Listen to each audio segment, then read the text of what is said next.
Vous savez, il y a une question que les gens se posent. Il n'y avait pas encore de diable. Mais qui a attaqué Lucifer? En Lucifer, il y avait le Saint-Esprit. Mais il n'y avait pas de diable. Alléluia. Mais qui a attaqué Lucifer? Lucifer n'a été attaqué par personne. Il a tout simplement mis son cœur contre Dieu. Parfois, tu ne vas pas bien dans ta vie. Il a fait sortir son cœur de prince et il a agi selon son corps. Et Dieu l'a chassé. Et lui, il est devenu maintenant Satan. Mais dans nos vies, il y a aussi des moments où Satan non tient à niente. Cet enfant va faire une prière. Prière immature. Père, donne-moi mon héritage. Définition de l'héritage, c'est que le père donne quand il est mort. Lui, il fait la prière quand le père est vivant. Ce n'est pas le temps de cette prière-là. Prière immature.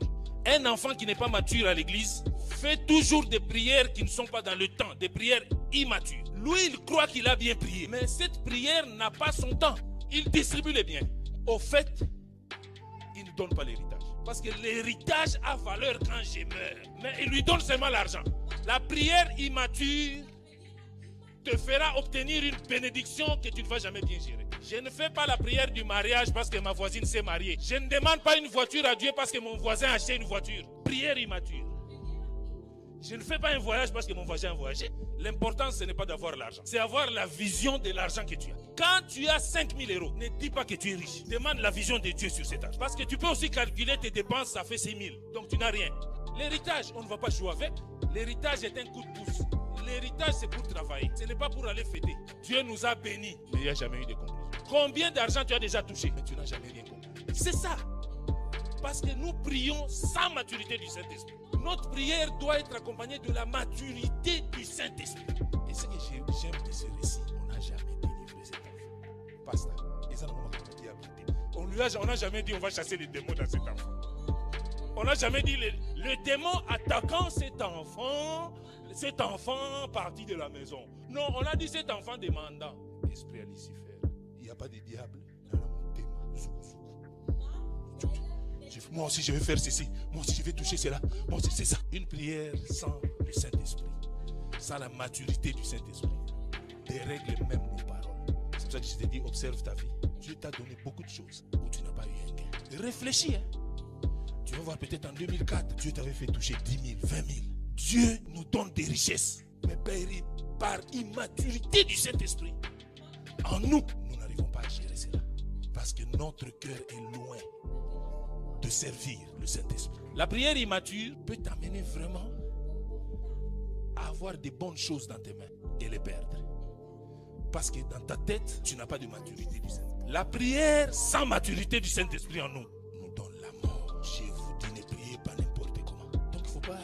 La prière, ce n'est pas bon. On est à l'église, on prie, ou bien je suis à la maison, j'ai prié. Tu peux prier toute la journée à la maison, tu as mal prié. Je parle des hommes qui dormaient chaque jour avec Jésus. Je parle des hommes qui ont fait 3 ans à dormir et à écouter Jésus et voir les miracles. Mais ces hommes, sans maturité du Saint-Esprit, ne pouvaient pas œuvrer. Jésus leur dit, restez dans la chambre haute jusqu'à ce que vous allez acquérir la maturité. La Bible dit, quand il rentra en lui-même, qu'il a exhorté. Vous savez ce que ça signifie rentrer en soi-même? Il a laissé maintenant l'accès au Saint-Esprit de faire sa vie.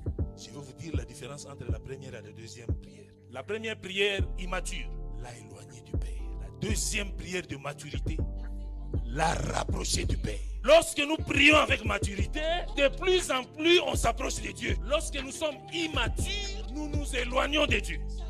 Le Saint-Esprit en nous, c'est pour ça qu'on dit c'est l'espérance de la gloire. Parce que plus tu pries avec le Saint-Esprit, plus tu t'approches de Dieu. Parce que c'est le Saint-Esprit par des soupirs inexprimables. Celui qui remet le Saint-Esprit à sa place, il va reprendre la joie, le goût de la prière. On ne peut pas vivre la bénédiction de Dieu sans Dieu. Je prends l'héritage, je m'en vais. Tu ne peux pas. La bénédiction de Dieu se vit avec Dieu parce que c'est sa bénédiction.